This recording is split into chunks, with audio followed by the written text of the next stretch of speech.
Attends, 13h37, vendredi 22 octobre 2021. Là, je vais raconter une histoire qui est tellement rocambolesque qu'en fait, j'ai à peine du mal à y croire. Je devrais être abasourdi pour une raison particulière, mais en fait, pour tout résumer en une phrase, j'ai eu affaire à la banque postale. Voilà. Rien que là, normalement, ceux qui connaissent le spécimen ont les poils qui se hérissent d'effroi tellement ils ont... Voilà. Banque postale égale mauvais souvenir.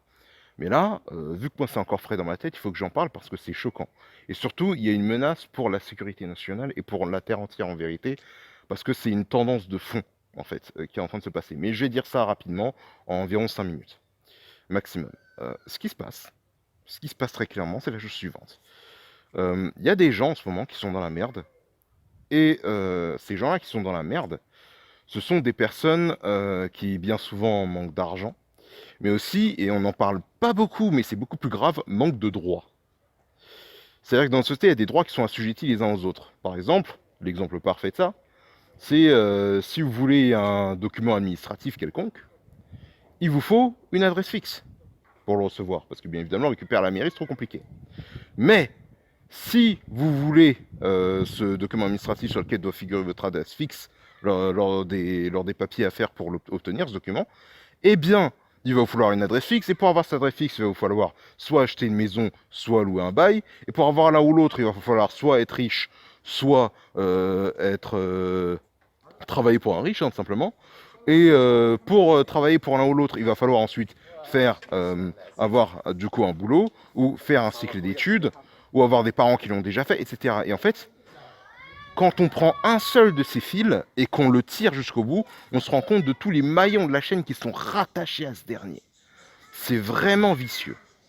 Là où je veux en venir, c'est que notamment en ce qui concerne les banques, en ce moment, avec la crise économique prévue de longue date, et de surcroît les dégâts dus aux mauvaises mesures qui ont été prises durant le Covid-19, ce qui se passe, c'est qu'il y a beaucoup de gens qui se retrouvent en difficulté.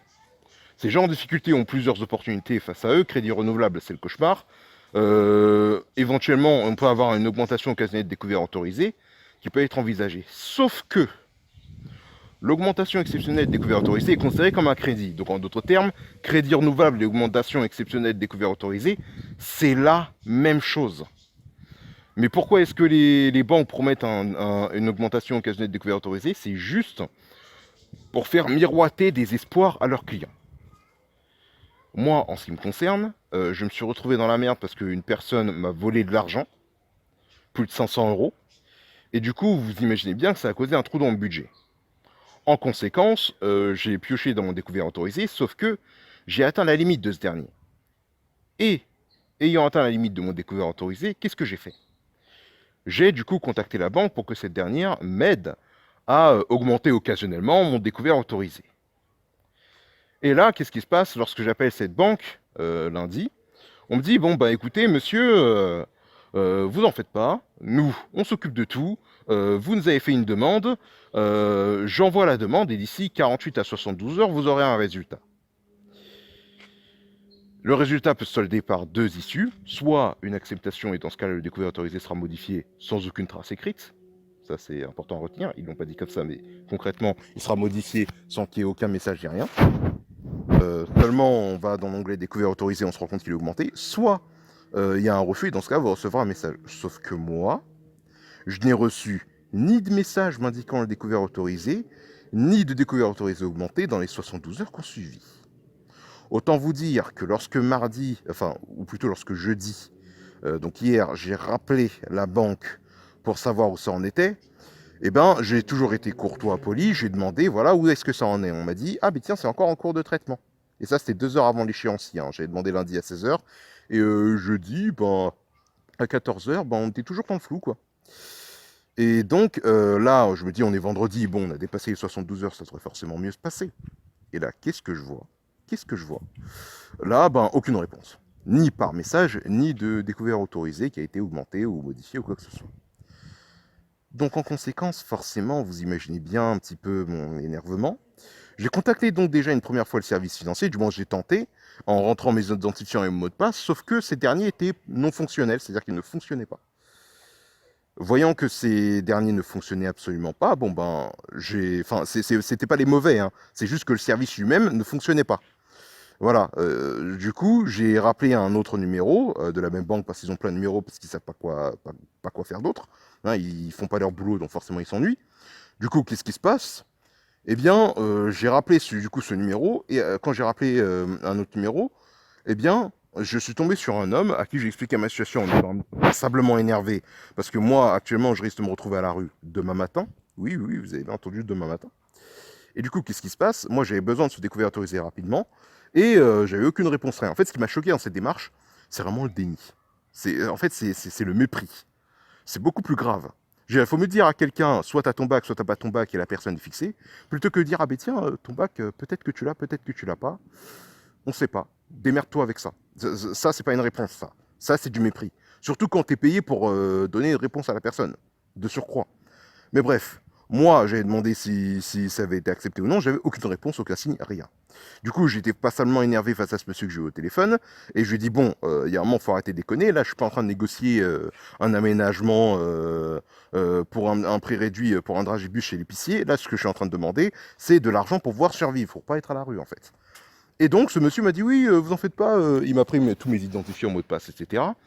Et il m'a demandé tout ça pour pouvoir me rediriger, soi-disant, vers un autre service. Quand il m'a soi-disant redirigé vers un autre service, on m'a demandé mon identifiant et mon mot de passe à nouveau, j'ai réessayé. Cette fois-ci, bon, l'identifiant et le mot de passe n'ont pas été refusés, ça c'est bien. Le problème, c'est que dès que je les ai rentrés dans le numéro, ça a raccroché. Immédiatement. Alors je pense qu'il doit avoir un numéro comme ça pour faire raccrocher les clients quand ils le veulent, mais ça a raccroché. Voilà, c'est n'importe quoi, j'étais abasourdi. Du coup, forcément, je les ai rappelés, vu que c'est une situation de survie, et là, je suis tombé sur une dame, je lui ai à nouveau expliqué ma situation en étant, vous imaginez bien, passablement énervé. Et donc, cette dame m'a dit, oui, mais écoutez, monsieur, voilà, quels sont vos identifiants et mots de passe, s'il vous plaît? Elle a voulu m'interrompre. J'ai tout sorti, en fait. J'ai dit, non, vous n'allez pas m'interrompre, vous allez écouter jusqu'au bout. Parce que bon, quand la banque postale te fait chier pendant plusieurs jours, alors que tu as expressément besoin d'eux là maintenant, oui, je te fais chier pendant 5 minutes, tu vas attendre pendant 5 minutes. Donc j'ai fait mon speech pendant encore quelques secondes, à peu près 30 secondes, puis je lui ai dit, voilà, écoutez madame, moi, voici ma situation, j'ai expliqué ma situation, la situation de précarité dans laquelle j'étais, d'urgence dans laquelle j'étais, et donc je lui ai demandé est-ce qu'il y avait une réponse à mon dossier. Elle a dit écoutez monsieur, je vous ai patienté, je vais vérifier. Et je lui ai dit bon, ok, je vais peut-être patienter, mais surtout ne raccrochez pas comme l'autre. Elle m'a dit oui, vous en faites pas. Du coup, j'ai attendu, puis ensuite elle m'a eu à nouveau au téléphone, et qu'est-ce qu'elle m'a dit cette dame? Elle m'a dit écoutez monsieur, voilà, je vous ai eu au téléphone. Je tenais à vous dire en fait que ils ont eu du retard. J'ai dit oui, je sais, mais je sais qu'ils ont eu du retard. Je suis au courant, je suis victime de ça. Après, elle a mis du temps à lâcher le morceau. Après, moi, je savais même pas qu'elle avait obtenu une réponse. Je cru que c'est encore en cours de traitement. C'est ce qu'on m'avait dit jeudi. Et là, aujourd'hui, vendredi, on me dit non, mais c'est encore en cours de traitement, mais leur réponse, c'est un refus. Et après, moi, je dis attendez, quoi? Attends, j'ai subi un vol d'argent qui m'a poussé à pocher dans un découvert autorisé jusqu'à sa limite. Je suis dans une situation d'urgence absolue et ça a été refusé. Après, elle me dit oui, mais en fait, le découvert autorisé, c'est comme un crédit. Ce qu'on m'avait pas dit au début. Tu sais, là, elle m'a sorti, tu sais, les règles qu'il y a au dos de la carte qu'on t'a jamais fournies. Les règles qui disent oui, non, mais en fait, un découvert autorisé, c'est comme un crédit renouvelable. Donc, en fait, les deux peuvent être réunis sous le même nom. C'est pour ça, quand vous allez sur la case crédit renouvelable du site de la Banque Postale, en fait, eh ben, il n'y a pas de page. C'est marqué, la page n'existe plus. Pourquoi? Parce qu'en fait, ils ont fusionné les deux, mais ça, ils vont pas vous le dire. Tu sais, on laisse crédit renouvelable pour faire croire qu'on a plein d'offres. Ben, en réalité, en fait, c'est ça, hein, ça résume bien la Banque Postale, c'est de l'esbrouf. On te fait croire qu'on a plein d'offres à te fournir, alors qu'en vérité, on t'en fournit aucune. Et du coup, qu'est-ce qui se passe? Et ben moi, elle m'a dit non seulement que le crédit renouvelable et le découvert autorisé, c'est la même chose. Je comprends maintenant pourquoi quand on va sur le découvert autorisé du site, il y a marqué cette page n'existe plus. Mais en plus de ça, enfin quand on va sur le crédit renouvelable du site ou de l'application, c'est marqué cette page n'existe plus. Mais en plus de ça, cerise sur le gâteau, elle me dit oui, et au fait, au niveau des revenus, vous pouvez pas demander un découvert autorisé supérieur à votre quantité de revenus.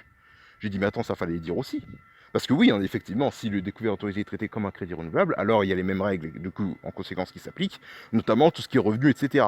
Sauf qu'un découvert autorisé, messieurs les banquiers qui ne comprenaient pas déjà votre métier, déjà un banquier, par définition, une banque, c'est normalement une assurance financière, hein, par définition, c'est le principe même d'une banque, et d'autre part, c'est pour ça qu'on a notre argent à la banque, etc., hein, C'est pour ça que légalement c'est comme ça. C'est comme l'assurance routière. Bah en fait, la banque est à la finance, ce que l'assurance routière est à la conduite en fait. Voilà, c'est le même principe. Sauf qu'eux, ils n'ont pas compris leur métier. Du coup, en fait, le découvert autorisé, messieurs les banquiers, c'est pas fait pour se faire de l'argent sur le dos des autres avec des AGO, au crédit renouvelable et je sais pas quoi. Le découvert autorisé, c'est quelque chose qui est fait pour les situations d'urgence. C'est quelque chose que quelqu'un va demander quand il est en détresse.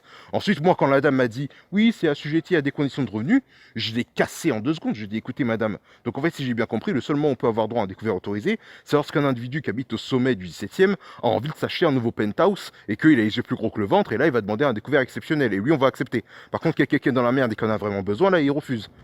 Après, il dit oui, mais c'est compliqué. Et oui, non, non, mais tais-toi en fait. Je veux dire, c'est n'importe quoi. Et là, je suis à nouveau énervé alors que je suis d'un nature très calme. Hein. Mais bon, vu ma situation, demain matin, je suis à la rue. Hein, un petit piqueur de rappel. Voilà, vu ma situation, j'ai quand même le droit un petit peu de m'énerver. Voilà, parce qu'en fait, tu sais, elle dit oui, mais monsieur, je comprends. J'ai dit oui, vous comprenez, mais moi, je peux pas comprendre parce que la situation est incompréhensible pour moi. Je veux dire, c'est pas possible. J'ai rappelé encore une fois que là, on négocie pas un drage-bus chef de l'épicier, là. On négocie de quoi survivre. Et moi, en fait, ce qui me choque, et je lui ai bien dit à cette dame, c'est le mépris, en fait. Que tu acceptes ou que tu refuses, c'est une chose, mais que tu laisses la personne dans le doute, c'est pire que tout. Surtout quand la personne a besoin de toi. J'ai dit, dans ces situations, la pire chose que je puisse faire à quelqu'un, c'est ouais, t'inquiète, tu peux compter sur moi, et après, tu lâches la personne. Et en fait, vu que c'est une meuf, j'avoue que j'ai un peu eu un moment. J'ai eu un moment un peu bâtard et tout, j'ai mis de provoquer, c'est sorti tout seul. J'ai écouté madame, c'est comme les mecs qui vous disent à vous, t'inquiète pas chérie, tu peux compter sur moi, puis quand t'as besoin du gars, il se barre quoi. Voilà. J'ai donné un petit peu cette allégorie, parce que oui, je doute que ça a bien dû lui arriver, mais qu'elle comprenne, quoi, c'est n'importe quoi. Parce que c'est à elle de comprendre. Hein. Et après, moi, j'ai dit, pareil pour les règles et tout, sorti du chapeau, ça fallait dire dès le départ. Et j'ai insisté là-dessus. J'ai dit, si vous avez des règles dès le départ, il faut les dire dès le départ. Moi, pourquoi est-ce que la dame n'a pas dit dès le départ, quand je lui ai demandé lundi un découvert autorisé, oui, mais c'est comme le crédit renouvelable, c'est la même chose. Moi, on m'a laissé croire que c'était deux choses différentes. On a laissé sur le site le crédit renouvelable et le découvert autorisé dans deux segments différents pour bien faire croire que c'est différent, alors que ce n'est plus le cas, apparemment, selon les conseillers en interne. Hein. Hein? N'est-ce pas, madame? Enfin, je vais pas dire son nom, mais voilà. Et ensuite, qu'est-ce qui se passe? Eh ben, cette dame-là, moi, je lui ai expliqué toutes les choses en long, en large et en travers. Et surtout, dernière chose que j'ai dit à cette dame, et c'est très important à retenir, c'est que cette dame, en fait, cette boîte ne veut pas son bien. Cette dame, en fait, est en train d'être utilisée comme une chair à canon, comme un individu censé servir de bouc émissaire quand la banque fait n'importe quoi, quand les mecs d'en haut font n'importe quoi. Et en fait, c'est ça, c'est des boucs émissaires qui servent d'intermédiaire entre les riches qui décident tout, faire tout et n'importe quoi, et les pauvres qui sont pas contents et qui se plaignent. Sauf que moi, je vais rappeler qu'il y a un truc problématique dans toute cette histoire, c'est qu'en fait, on s'en fout que je sois riche ou pauvre, j'ai payé en fait. Je dis, en fait, le problème, il n'est pas seulement business, parce que d'un simple point de vue business, tu ne, tu dois honorer les services pour lesquels on t'a payé. Peu importe que l'autre soit riche ou pauvre, en fait, on s'en fout, c'est même pas le sujet. J'ai cotisé durant plusieurs années une somme bien supérieure d'ailleurs aux découvertes autorisées exceptionnelles que je leur demande, et je n'ai pas eu de réponse. C'est vraiment grave. Et encore une fois, je suis pas en train de négocier entre potes ou avec l'épicier. Là, ce sur quoi je suis en train de négocier, c'est un découvert autorisé dont j'ai besoin et pour lequel j'ai concrètement cotisé en fait. Et en fait, moi, c'est ça qui m'a choqué, mais profondément choqué, c'est le fait de ne pas avoir de réponse. Et elle, en plus, le pire, c'est que j'ai même pas rebondi sur ça, mais parce que tellement abasourdi, vous imaginez bien. Mais elle m'a dit, c'est encore en cours de traitement, mais leur réponse, c'est un refus. Je me dis, mais attends, quel est l'intérêt de continuer à traiter une demande qui a déjà obtenu un jugement? Tu sais, c'est comme si on poursuivait le procès alors que la sentence avait déjà été appliquée. C'est quoi le problème? Enfin, ça n'a aucun putain de sens. Mais tu sais, ils sont même pas cohérents avec eux-mêmes. C'est-à-dire qu'eux-mêmes, en fait, t'as l'impression qu'ils sont encore plus paniqués que nous. Parce qu'ils savent que c'est des chairs à canon. Ils savent. Et même moi, la dame, quand je dis oui, changer de métier parce que c'est dangereux, et ben elle m'a dit oui, je sais. Moi, je lui ai dit, je connais certains, j'ai connu certains potes qui ont prévu de régler ça peut-être à la calage parce que eux, ils disent c'est pas possible, quoi. Enfin, on les maltraite et tout. Et moi, je lui ai dit, si moi, encore, moi, je suis jeune célibataire et tout sans enfant, pas de problème. Mais je dis, j'aurais eu des gosses, je les aurais tués, en fait. Je dis clairement. Je veux dire, si j'avais des gosses, je l'aurais tué. Je l'aurais tué. J'aurais dit clairement. Enfin, si j'avais des gosses et une femme et tout, je l'aurais tué. Enfin, ils s'attendent à quoi, les gens? En fait, je lui ai réfléchi, je lui ai résumé tout ça, en fait. Tout le danger qu'il risquait et tout, pour son bien. Je lui ai dit ça en une phrase. Je lui ai dit, ce qui ne peut pas être respecté dans la loi, enfin, c'est comme ça que j'avais commencé, après je suis interrompu, et je lui ai dit, si on ne peut pas garantir sa survie par la loi, on la garantira hors la loi. Ouais, ouais, à tous les petits richoux là qui se croient immortels, parce que c'est ça un petit peu le complexe des riches, c'est qu'ils se croient immortels. C'est quand il y a des mecs qui s'amusent au Bataclan ou qu'il y a des lames qui traversent des jugulaires qui disent bon, ok, là on va peut-être se poser et discuter, mais à ce moment-là c'est trop tard. Je veux dire, si vous ne laissez pas aux gens d'autre choix que de survivre en respectant la loi, ils survivront sans respecter la loi. Et ce ne sera pas dans votre intérêt. C'est ce que j'ai dit à cette personne. Moi, je connais des gars qui sont un petit peu plus light que moi, ou dans des situations avec des familles et tout. C'est emmerdant. J'aurais une famille, enfin, j'aurais eu, oui, j'aurais une famille, je les aurais tués, en fait. Clairement, je veux dire, tu peux pas tolérer ça. Encore une fois, comme je dis, c'est pas ça aurait été à la demande, à la rigueur, j'aurais demandé un service à titre gracieux, il m'aurait pas aidé. Bon, d'ailleurs, j'ai déjà vécu ça. Ça aurait été, alors que j'ai déjà beaucoup donné dans ma vie, ok, là, ça aurait été méchant, mais bon, à la rigueur, tu peux dire oui, chacun essaye de défendre son nid, blablabla, ok, là, tu peux t'arranger. Mais quand t'as été payé pour un service, t'as pas à dire ouais, non, mais moi, je te dois rien, t'es qui? Mais ta gueule, t'as accepté les sous, fais ce qu'il faut derrière, en fait. Moi, c'est ça qui me choque. Et en fait, ce sur quoi j'ai conclu avec cette dame, c'est qu'en fait, si on ne résout pas ça, en fait, si on abandonne ça, on abandonne tout. C'est-à-dire, si même quand on paye, on n'a pas les services pour lesquels on paye, en fait, eh bien, tout va partir. Et ça, je vais résumer ça en une phrase. Lorsque l'argent ne fait plus son travail, c'est le plomb qui prend le relais. C'est-à-dire que si vous permettez aux uns d'arnaquer les autres, et j'ai bien dit d'arnaquer, hein, c'est même pas un prix cher ou je sais pas quoi, c'est pour un service fictif. Je dis, si vous permettez aux uns d'arnaquer les autres, c'est comme ça que ça va finir. Je veux dire, quand l'argent ne fait pas son travail, c'est le plomb qui prend le relais. Il ne faut pas oublier ça. Hein, je vous invite à aller voir ce qui se passe dans certains pays à pas beaucoup d'heures de vol de Paris. Hein, quand l'argent fait plus son travail, le plomb fait très bien son boulot. Hein. Tapez Charnier sur Internet, Charnier de ces dernières années, vous allez vite comprendre. Voilà, mais comme les riches, eux, ils se croient intouchables et tout, ben c'est le jour où c'est eux qui se retrouvent dans ces charniers, ils disent mais qu'est-ce qui se passe? Ta gueule, fallait écouter avant en fait. Et ils ont eu des signes, hein, ces bâtards. On leur a dit, on leur a expliqué, on leur a montré, on leur a dit les choses. Mais ça, ouais, non mais tu sais, nanana, de toutes les manières. En fait, c'est idéologique ces gens-là. Il faut pas ça pour l'argent. Faut bien comprendre la chose. Parce qu'encore une fois, le pire en plus, c'est là où je ne pardonne pas. Je ne demande même pas à ce qu'on m'aide, en vérité. Je ne demande même pas à ce qu'on me donne de l'argent. Je demande juste à ce qu'on me le prête, ne serait-ce que pour décaler mes dépenses en raison d'un vol que j'ai subi. Et en fait, c'est ça la chose. C'est-à-dire qu'en fait, si on laisse les voleurs faire n'importe quoi et que ceux qui payent, on les laisse se faire voler, et ben ce qui va se passer, c'est que le vol va prendre le relais. Sauf que moi, je lui ai dit à cette femme, et d'ailleurs, j'ai même encore sorti l'allégorie, c'est que si jamais cette femme, si jamais eux qui collaborent à ce système permettent ça, un jour, ça servira à rien d'avoir de l'argent. À quoi ça sert d'avoir de l'argent dans un quartier si tout le monde autour de vous a envie de vous tuer? Vous n'allez pas faire long feu, hein? Je le dis tout de suite. Mais tu sais, ça c'est quand la France sera comme un certain pays où il y a des charniers, qu'ils vont comprendre que, ah oui, mais non, mais fallait faire des... Ta gueule, en fait, c'est trop tard. Je veux dire, tu sais, c'est quand ils ont le bandeau sur les yeux, ils disent, bon, écoute, là maintenant on va méditer, on a du temps. Mais non, non, non, t'as plus le temps, c'est trop tard. Et en fait, c'est ça le truc, c'est-à-dire que eux, ils incitent les gens à compter sur eux, tout en sachant qu'on ne peut pas compter sur eux.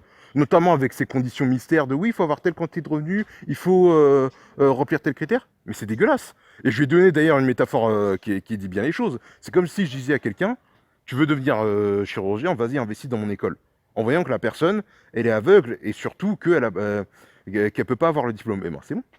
Je veux dire, c'est illégal. Je veux dire, t'as pas à encaisser quelqu'un pour un service tout en sachant que tu ne peux pas lui fournir. Et je dis que ça, c'est la définition de l'arnaque en fait.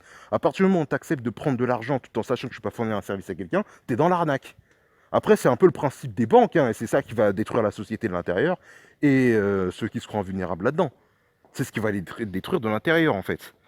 Bah oui, parce qu'on autorise les banques à prendre des dettes envers des clients, tout en sachant qu'ils ne peuvent pas le rembourser. Et la banque postale, il faut retirer son argent de là-bas. Il faut retirer son argent de la banque postale, hein. Sachez-le. Retirez votre argent de la banque postale, c'est important, parce que si vous le laissez là-bas, la banque postale, eh ben, ils vont détruire, en fait, ils vont pas vous le rendre, votre argent. Ils veulent vous le garder. Et ça, je le sais de source interne. De source interne, c'est eux-mêmes qui le disent. Ah bah écoutez, monsieur, nous, on peut rien faire, on vous a arnaqué, qu'est-ce qui se passe? Voilà. Voilà.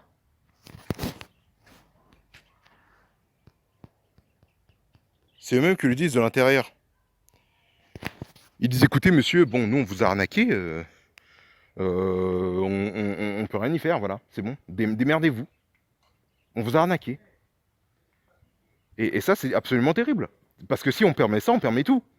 Donc moi, je dis, retirez déjà votre argent de la banque postale, parce qu'ils font apparemment, littéralement, plein d'offres qu'ils ne peuvent pas vous fournir, et votre argent, vous l'avez investi pour rien. Il faut savoir que l'argent que je comptais sur lequel je comptais pour manger ce mois-ci, à savoir 42 euros, et ben la banque postale me l'a pris par retrait tout en voyant que j'étais dans le découvert autorisé, hein, tout en sachant qu'ils ne pourraient pas me donner un découvert autorisé nécessaire pour pouvoir me nourrir moi. En fait, les 42 euros dont j'avais besoin pour me nourrir, c'est les 42 euros que la banque postale m'a volé. Puisque même quand on compte sur eux ou qu'ils font des promesses, ils les tiennent jamais. Et ce n'est qu'un exemple parmi tant d'autres, hein, vis-à-vis de cette boîte. C'est-à-dire que les employés, même en interne, ils ne connaissent pas leur boulot. Je leur dis, mais c'est pas à moi de lire dans vos pensées ou vous de poser des questions. C'est à vous même de me donner tous les critères nécessaires à remplir pour bénéficier de vos services, surtout lorsque je les paye. Encore une fois, je leur demande pas ça à titre gracieux. Les mecs sont payés pour, quoi. Enfin, ils sont tellement débiles. Je sais pas, ils sont tellement débiles. T'as l'impression qu'il y a. C'est peut-être une théorie, hein, je m'en fous, mais t'as l'impression qu'il y a peut-être un algorithme dans la société qui s'arrange vraiment. Il y a un algorithme dans la société qui s'arrange pour que, en fait, tous les cassos de la société se retrouvent dans un même endroit et que ce soit eux qui servent la rue. Mais ça, c'est pas un truc de l'ordre de la finance. C'est vraiment un truc de l'ordre presque religieux. C'est un peu comme Macron, hein, qui décide qu'il faut arnaquer les gens et les mépriser, etc. Vraiment, c'est quelque chose de fanatique. C'est-à-dire, ils sont prêts à mettre leur vie en danger pour ça. Et il faut bien comprendre que c'est pas de l'argent, c'est pas qu'ils en ont besoin, non, non, c'est vraiment quelque chose d'idéologique. C'est vraiment idéologique. C'est vraiment idéologique. C'est vraiment idéologique. C'est-à-dire, dans leur tête, il faut qu'il y ait du mépris, sinon ça marche pas. C'est comme ça qu'ils ont été conditionnés. C'est du conditionnement. On dit pas du délaissage, parce que c'est censé être des êtres humains, quand même ils ne se comportent pas comme tels. Mais ils ont été conditionnés à ne pas se comporter comme des êtres humains. C'est des robots. Ils sont conditionnés à mépriser les gens. Tu sais, c'est ces gens à qui tu donnes de l'argent, puis dans leur tête, ils se comportent pas comme des humains, et quand tu leur dis, je t'ai payé pour un truc, où est le service, on a, quoi, qu'est-ce que t'as, t'es qui, non, non, non, non, c'est pas comme ça la vie. T'as accepté l'argent, tu fais ce qu'il faut derrière. Il y a souvent d'ailleurs un adage qui dit, les bons comptes font les bons amis, c'est complètement faux, c'est l'inverse, c'est les bons amis qui font les bons comptes. Clairement, tu peux donner l'argent que tu veux à un chien, ça restera un chien. Et malheureusement, pour beaucoup de ces gens-là, j'ai l'impression que c'est la même chose. C'est une catastrophe, c'est n'importe quoi. La banque postale, c'est la rue qui s'occupe de la rue. C'est n'importe quoi, c'est une catastrophe. Enfin, c'est la rue qui fait semblant de s'occuper de la rue, pour être plus précis. C'est une catastrophe, c'est n'importe quoi. Je veux dire, ces gens-là vont pousser les gens au crime, alors qu'encore une fois, un banquier, c'est censé être une assurance financière. À quelle fin? Pour que tu puisses continuer à utiliser tes finances dans le cadre de la loi. À partir du moment où tu es obligé d'être hors la loi pour pouvoir maintenir tes finances, tu n'es plus dans la banque. Eh oui. Et là, c'est à un moment les mafieux qui vont prendre le relais et qui vont se frotter les mains et où ce sera batte de baseball contre rotule en fait. Sauf que ce que ces gens-là oublient, les richoux, hein, dans leur ego surdimensionné, c'est que dans le crime, il y a toujours des dégâts collatéraux, dont eux aussi font partie. Mais ça, ils le comprennent que lorsque c'est leur enfant qui rentre à la maison un peu blessé. Mais à ce moment-là, ce sera trop tard, les gars. Parce que là, l'avenir de l'humanité tel que je connais, parce que moi j'étudie beaucoup ça, l'avenir de l'humanité, c'est ce qui se passe en Syrie en fait. Si vous comprenez ce qui se passe en Syrie, vous comprenez l'avenir de l'humanité. C'est ce qui nous attend. Avec la crise énergétique qu'on est en train de vivre, le fait qu'on n'ait pas assez d'énergie pour tout le monde, et le fait qu'il y en a certains qui ont beaucoup trop d'énergie, qui ne veulent pas partager, et qui ont pour priorité de construire des méga yachts en piochant dans leur découvert autorisé, parce que la banque autorise que les riches et les pauvres à pas emprunter, et ben ça veut dire on va autoriser les riches à emprunter pour des putains de méga yachts, et quand les pauvres ont besoin de préparer le monde de demain, ne serait-ce que pour se nourrir, on va dire non mais attendez, c'est beaucoup moins rentable, c'est pas important, etc. Puis ensuite, vous verrez, les riches, c'est ce qu'ils veulent, hein. Ils veulent un monde avec des méga yachts d'un côté, estampillés bio, et des champs pseudo-biologiques avec des esclaves à l'intérieur. C'est ce qu'ils veulent, ces chiens. En fait, ils n'ont pas pour priorité de sauver l'humanité ou même leur vie. Ils ont pour priorité de préserver cette, cette pseudo-utopie qu'ils ont dans la tête, mais cette dystopie concrète, ce cauchemar, où concrètement ils préservent cet esclavage en fait. Mais ils ne veulent pas le préserver par finance, ils veulent le préserver par idéologie. Il faut bien comprendre ça, c'est une idée, c'est une idée, vraiment, c'est une mythologie, c'est une religion. C'est presque une secte en fait, parce que c'est une caste, hein, ces gens-là. C'est pas une classe, hein, c'est une caste. Ils se mélangent pas avec les autres, pas de mélange des corps, et ils se reproduisent entre eux. De génération en génération, ils essaient de dominer les gens. C'est une caste, c'est une secte, c'est n'importe quoi. Vraiment, c'est n'importe quoi. Là encore, j'essaye d'être limpide, mais encore une fois, je risque de finir à la rue. Non pas à cause de moi, mais à cause de gens qui sont foutus de ma gueule. Moi, elle m'a dit, oui, c'est un refus et tout. Je lui ai dit, attendez, mais vous attendez quoi pour me dire ça? C'est quoi cette histoire?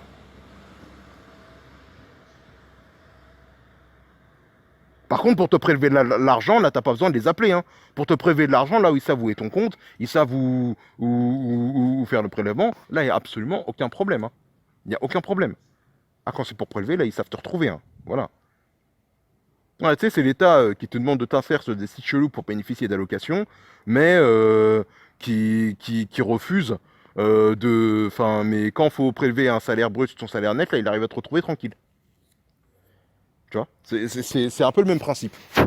Après, bon, ils te demandent de déclarer pour te crapiller un petit peu, hein, évidemment. Mais c'est n'importe quoi. Moi, je sais pas s'il y en a certains parmi vous, peut-être des riches qui veulent assumer la responsabilité ou des gens du quotidien qui seraient prêts à donner 1 euro pour ne pas que je crève demain. Mais en tout cas, moi, je peux vous dire, j'en ai besoin. Parce que là, ça a plu, en fait. C'est-à-dire qu'il y a deux choix, en fait, qui se proposent à nous. Soit, en fait, je vais vous le dire, il y a deux choix qui se proposent à nous. Soit on subit l'État islamique sans s'entraider, et dans ce cas-là, ces gens-là vont nous tuer pendant des années. Et ce qu'il faut comprendre, c'est que ça va durer. Parce que l'État islamique, encore, c'est quelque chose d'extrêmement doux au regard du fait qu'autour de l'État islamique, il y a encore quelques pays qui ont du pétrole. Dans le monde de demain, ce ne sera plus le cas. C'est-à-dire l'herbe ne sera pas plus verte ailleurs. C'est-à-dire que l'État islamique, ça va devenir la terre entière si on ne fait pas attention. La seule question, c'est pas de savoir si la France va finir comme l'État islamique. La question, c'est de savoir est-ce que tout le monde va finir comme l'État islamique ou est-ce que certains vont réussir à ne pas tomber dans ce travers. Elle est là la vraie question. Oui, oui, la majorité de l'humanité qui vit aujourd'hui va finir sa vie dans un monde qui va ressembler à l'État islamique. Faut comprendre ça. Oui, on appelle ça État islamique parce que bon, le pays qui fait, les gens qui font n'importe quoi de l'autre côté du monde ou loin de chez nous, on comprend pas.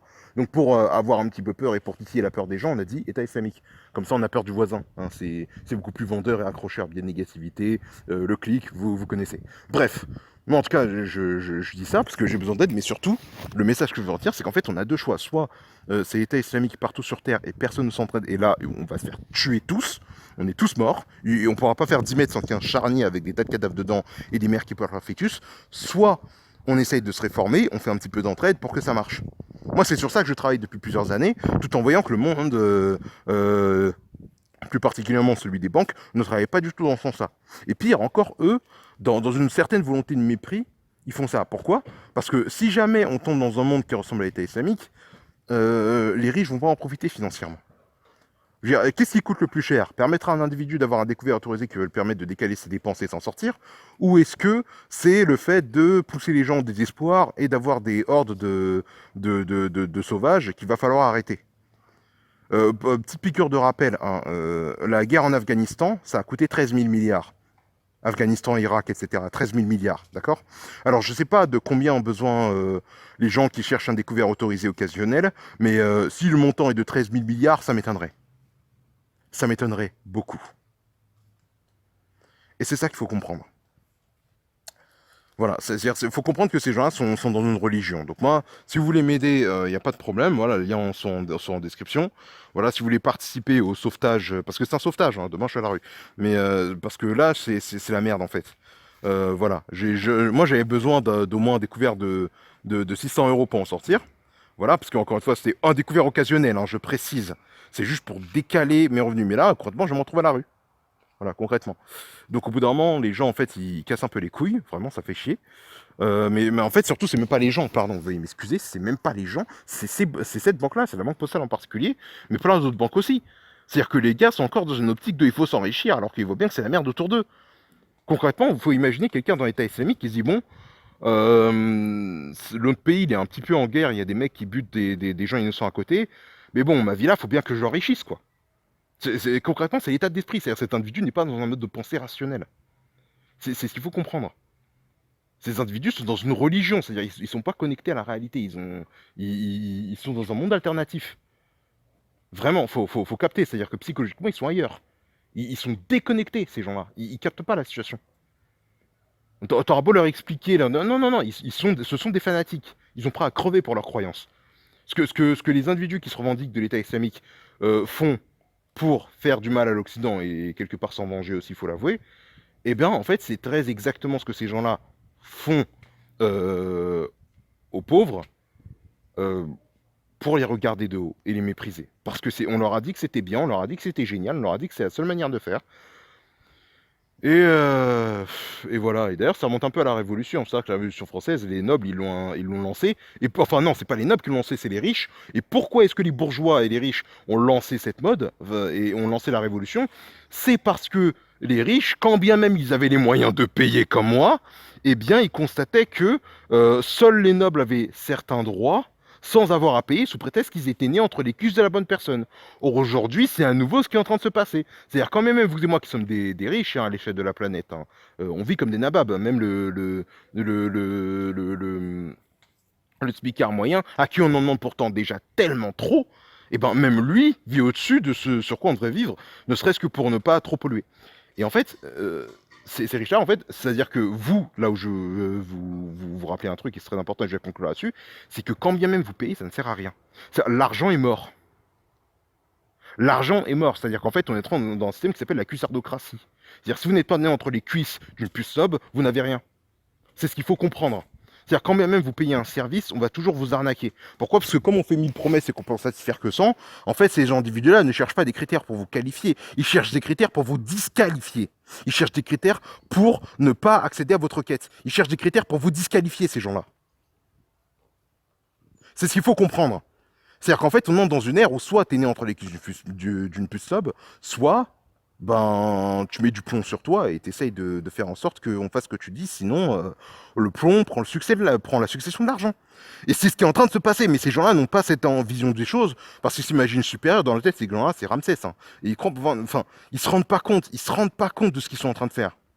Sauf que le truc, c'est qu'on n'est plus à l'époque de Ramsès. Si on est à l'époque avec le bon matériel, tu fais beaucoup de dégâts. C'est ça en fait que ces gens-là ne comprennent pas. Ils sont dans une mythologie en fait, ils sont dans un monde alternatif. Vraiment, c'est dangereux. C'est dangereux, ces gens-là sont en train de creuser leur propre tombe et celle de leurs propres enfants aussi. C'est ce qui est en train de se passer.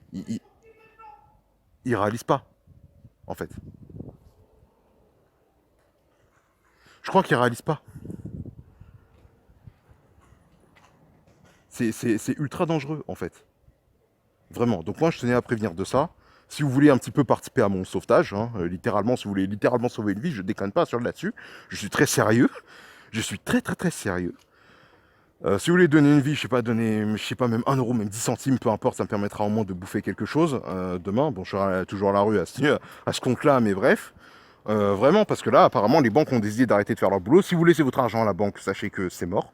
Les banques, en fait, elles comptent vous le piquer, je vous le dis clairement. Et voilà. Donc, moi, voilà, je tenais à vous le dire. L'argent est mort.